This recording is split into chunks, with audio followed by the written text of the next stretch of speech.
CSC PSC पर आना तौहीन समझते हैं स्वास्थ्य कर्मी। निरीक्षण में 125 स्वास्थ्य कर्मी मिले गैर हाजिर।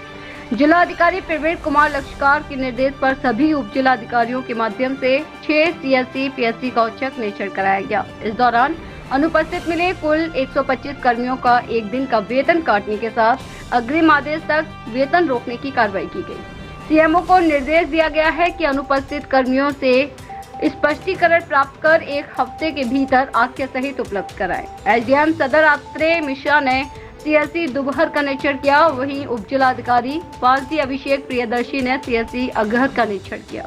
इसी प्रकार एसडीएम सिकंदरपुर ने उप जिलाधिकारी बैरिया ने सीएससी सोनबरसा का निरीक्षण किया। उप जिलाधिकारी वल्थरा रोड ने सीएससी सियर का औचक निरीक्षण किया। एसडीएम रस्सा ने सीएससी रस्सा का निरीक्षण किया तो वहां भी अनुपस्थित मिले। वहीं शुक्रवार को पूर्व विधायक राम इकबाल सिंह ने सीएससी अधीक्षक को ज्ञापन सौंपा।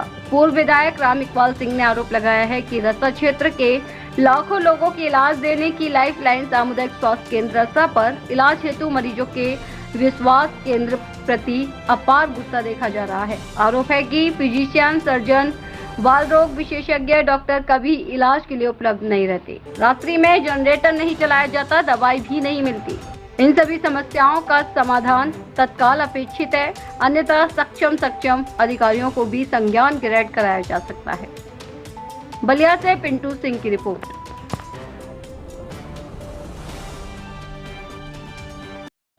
विधायक एक तेज आवाज में थोड़ा सा परिचय जानना चाहेंगे। मैं राम इकबाल सिंह, मैं पूर्व विधायक हूं चिलकहर से। पूर्व विधायक राम इकबाल सिंह फायर ब्रांड नेता के नाम जाने जाते थे। पिछले दिनों जो है स्वास्थ्य को लेकर जो है पार्टी में दूसरे पार्टी में चले गए थे, लेकिन अभी जो है वर्तमान में जो है भाजपा में आप शामिल हुए। भाजपा का एजेंडा है सबका साथ सबका विकास। इसी के तहत जो है सरकार जो है स्वास्थ्य विभाग में पानी की तरफ पैसा बहा रही है। लेकिन पिछले दिनों जनपद में जिलाधिकारी के निर्देश पे बांसडीह, बलिया सदर, उसके बाद बेलथरा, उसके बाद रसड़ा में जो है औचक निरीक्षण किया गया, जिसमें 125 स्वास्थ्य कर्मी अनुपस्थित मिले। सरकार की मंशा के अनुरूप नहीं है, क्या कहना चाहेंगे? दरअसल सरकार कोशिश कर रही है, लेकिन ये कोशिश विभागीय भ्रष्टाचार की वजह से मूर्त रूप नहीं ले पा रहा है और सरकार को थोड़ी अपनी इच्छा शक्ति को मजबूत करके कानूनी कार्रवाई करने की ज़रूरत है, क्योंकि जब तक कानूनी कार्रवाई नहीं होगा तब तक ये विभाग सुधरेगा नहीं। अब आप देख लें, हम जहाँ खड़े हैं यह जिले का सबसे पुराना सामुदायिक स्वास्थ्य केंद्र है। जिला अस्पताल के बाद सबसे पुरानी तहसील है। यहाँ पर 7 डॉक्टर 8 डॉक्टर होने चाहिए। यहाँ पर केवल एक गाइनो की डॉक्टर है, बाकी 7 डॉक्टर यहाँ नहीं है इस अस्पताल में। इसलिए ऐसी पोजीशन में ये अस्पताल इस इलाके की कैसे सेवा कर पाएगा? चूंकि जनपद का सबसे महत्वपूर्ण अस्पताल है और आपके गृह क्षेत्र में आता है। कई विधायक मंत्री भी इस क्षेत्र में रहते हैं। बार बार जो है पत्राचार के माध्यम से, जो है अखबार के माध्यम से, टेलीविजन के माध्यम से जो है सरकार को आगाह किया जाता है। पिछले दिन भी जो राज्य दर्जा प्राप्त मंत्री आए थे, वो भी जो देखे वहाँ पे कुछ मरीजों द्वारा जो है आरोप लगाया कि प्रसव के दौरान जो है 1-1 हज़ार रुपया लिया गया। हालांकि सीएससी के अधीक्षक को उन्होंने डांट फटकार भी लगाया, कहा कि नहीं देखो भाई कैसे पैसा लिया जा रहा है। तो बार बार आखिर सरकार कर रही है, उसके बाद भी फिर लोग चेत नहीं रहे। इस पर आप भी सरकार के अंग हैं, आखिर क्या कहना चाहेंगे? मैं वही बात कह रहा हूँ जी, कुछ काम सरकार को भी करना है और ज़्यादा काम सरकार की ही जिम्मेदारी बनती है जी। जान माल की सुरक्षा की लायबिलिटीज गवर्नमेंट की ही होती है। अगर अस्पताल में भ्रष्टाचार है तो ये जिम्मेदारी है सरकार की, लेकिन सबसे इम्पॉर्टेंट चीज़ है कि हमें डॉक्टर चाहिए। हमारे इस रसड़ा सामुदायिक स्वास्थ्य केंद्र पर कोई सर्जन, जनरल सर्जन नहीं है, कोई यहाँ मेडिसिन का डॉक्टर नहीं है, फिजिशियंस, यहाँ पर कोई रेडियोलॉजिस्ट नहीं है, यहाँ पर गायनी के सिर्फ एक डॉक्टर हैं, यहाँ पर कोई भी आँख का डॉक्टर नहीं है। तो यह निश्चित रूप से मैं कह सकता हूँ कि स्वास्थ्य विभाग एक मजाक कर रहा है जनता के साथ। एक आँख में मिर्चा झोंक रहा है और रेफर कर दिया जाता है मऊ के लिए, बाकी जगहों के लिए, और जनता का पॉकेट जा कर के वहाँ चीरहरण हो जाता है। अभी पिछला चुनाव हुआ तो सरकार के मंत्री सहित जो स्वास्थ्य मंत्री भी दौड़ लगा रहे थे गाँव में, हालांकि सरकार जिस तरीके से ढिढोरा पीट रही, सबका साथ सबका विकास, ऐसे में 3 सालों से बाल रोग विशेषज्ञ यहाँ बार बार कहने के बाद भी सरकार नहीं दे पा रही है। ऐसे में जो यहाँ फार्मासिस्ट, जो लखनऊ से फार्मासिस्ट पंकज कुमार है, कभी दिखाई नहीं देते। यहाँ पे 2 लिपिक हैं, एक जो है शिवम शर्मा, एक सुनील कुमार, वो भी कही, लेकिन बार बार जो यहाँ के मुख्य चिकित्सा अधिकारी को अवगत कराया गया कि साहब धरातल पर क्यों नहीं आना, यहाँ जो है तौहीन समझते हैं, लेकिन वेतन लेना अपना अधिकार क्यों समझते हैं। तो इस पे अधिकारी हंसने लगते हैं सर। नहीं, हंसने नहीं लगते हैं। जो अधिकारी नहीं आते हैं उसमें विभाग के अधिकारी बड़े कमीशन लेते हैं, बड़ी कमीशन, उनका मंथली बढ़ा हुआ है। मुझे एक घटना आपको बताऊं, मेरे गांव पर सीएमओ साहब पीएससी पर कोई डॉक्टर है इस समय? नहीं है सर, कोई नहीं है, कोई नहीं। तो मैंने पिछले स्वास्थ्य मंत्री से कहा कि मेरे यहाँ कोई डॉक्टर नहीं है जी। तो उन्होंने तुरंत मेरे फ़ोन से सीएमओ बलिया को फ़ोन किया जी। तो उन्होंने कहा कि सोमवार से डॉक्टर, तो उन्होंने कहा डॉक्टर पोस्टेड है, कोई लेडीज पोस्टेड थी, आती नहीं थी।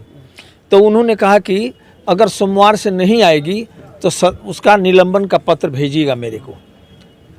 संजोग से वो सोमवार को आने से पहले उनके पिता का फ़ोन आया मेरे पास, सम दुबे ने कहा है। तो ऐसे में जो है बलिया में भी जो है जो सरकारी विभाग में रहते हुए जो अपना प्रैक्टिस चला रहे थे, सिटी मजिस्ट्रेट जब उनको रंगे हाथे पकड़े तो वो लगे नेतागिरी करने, इनकलाब जिंदाबाद। तो अधिकारी ने कहा कि देखो तुम ड्यूटी करके नहीं तो फिर ये नेतागिरी ना करो। ऐसे में देखिए कहीं ना कहीं बलिया में स्वास्थ्य व्यवस्था बहुत लचर व्यवस्था है। चूँकि आप चूँकि इस गिरी क्षेत्र में कई बार वीरेंद्र कुमार है, कई बार धरना प्रदर्शन के माध्यम से आप पग यात्रा भी की है, जनता को आगाह भी किए हैं, लेकिन कहीं ना कहीं स्वास्थ्य व्यवस्था बलिया की बदहाल है, सुधार नहीं हो रहा है। दरअसल स्वास्थ्य विभाग ऐसा एक विभाग है कि यहाँ मनुष्य का जीवन जुड़ा हुआ है, इसीलिए डॉक्टर को दूसरा भगवान लोग कहते हैं। लेकिन भगवान रूप बदल लिया है, और जब भगवान चंडाल हो जाएगा तो उसका हिरण्यकश्यप की तरफ से वध ही असली उपाय है। लेकिन सरकारें सोचती हैं हड़ताल कर देंगे लोग तो काफ़ी लोग ये हो जाएंगे, लेकिन इससे काम नहीं चलेगा। एक बार ये फेस करना चाहिए, और निश्चित ही उत्तर प्रदेश की स्वास्थ्य नियमावली में परिवर्तन करना चाहिए कि जो भी डॉक्टर उत्तर प्रदेश के मेडिकल कॉलेजों से पढ़े हैं उनको 10 बरस गांव में प्रैक्टिस करना होगा, ड्यूटी करना होगा, वहां रुकना होगा, वहाँ प्राथमिक स्वास्थ्य केंद्रों पर। विधायक जी, मैं आपके माध्यम से जानना चाहता हूँ और सरकार को बेगा करना कि क्या इस सीएससी की बदहाल व्यवस्था में सुधार होगा, क्योंकि तमाम आपके जो भी पार्टी के लोग, काफी लोग दौड़ा किए हैं, आप भी दौड़ा किए हैं, आप भी जो है अभी बैठे हुए थे चेयर में, एसी रूम में, लेकिन यहाँ पे हमने अधीक्षक से कहा कि यहाँ पे कैमरा लगाना चाहिए। 1 साल पहले यहाँ जो है यहाँ पे डॉक्टरों पर हमला हुआ था रामपुर के लोग, लेकिन यहाँ पे जो है सीसी कैमरा नहीं लगाया गया, एसी जरूर लगा दिया गया।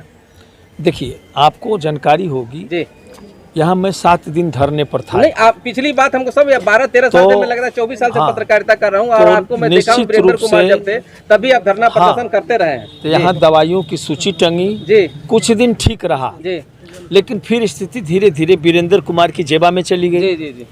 तो मेरा यही कहना है कि जब हम इसमें कदम बढ़ाए हैं अपने लोगों से राय मशविरा करके जी, तो ये हम लोगों की पूरी कोशिश होगी कि स्वास्थ्य व्यवस्था निश्चित रूप से सुधर जाए। जब जब आगाह किया तब तक कुछ बदलाव हुआ है, लेकिन अभी भी जब आगाह किए थे उसके बाद से दीवारों पर आज भी पुराने डॉक्टर जो यहाँ से चले गए हैं वही आज भी अंकित है। कई बार साहब को अवगत कराए, लेकिन साहब के पास समय नहीं है। मैं भी आपकी तरफ से कह दूंगा कि उसको 24 घंटे में पुराने डॉक्टर जो नहीं है उनका नाम चेंज करा दें, और दवा यहाँ उपलब्ध है ये जनता को आगाह करा दें, ताकि वो यहाँ से जाकर के बाजार में ठगी का शिकार न हो। और जो लोग जो अनुपस्थित है, धरातल पाना नहीं चाहते हैं और वेतन लेते हैं, उनके लिए क्या कहना चाहेंगे? नहीं, हम सरकार से मांग करते हैं माननीय मुख्यमंत्री जी से और स्वास्थ्य मंत्री जी से कि जो तनख्वाह घर बैठकर लेते हैं इनको राष्ट्रीय सुरक्षा कानून में बंद करना चाहिए, इससे नीचे नहीं। ये देशद्रोह है।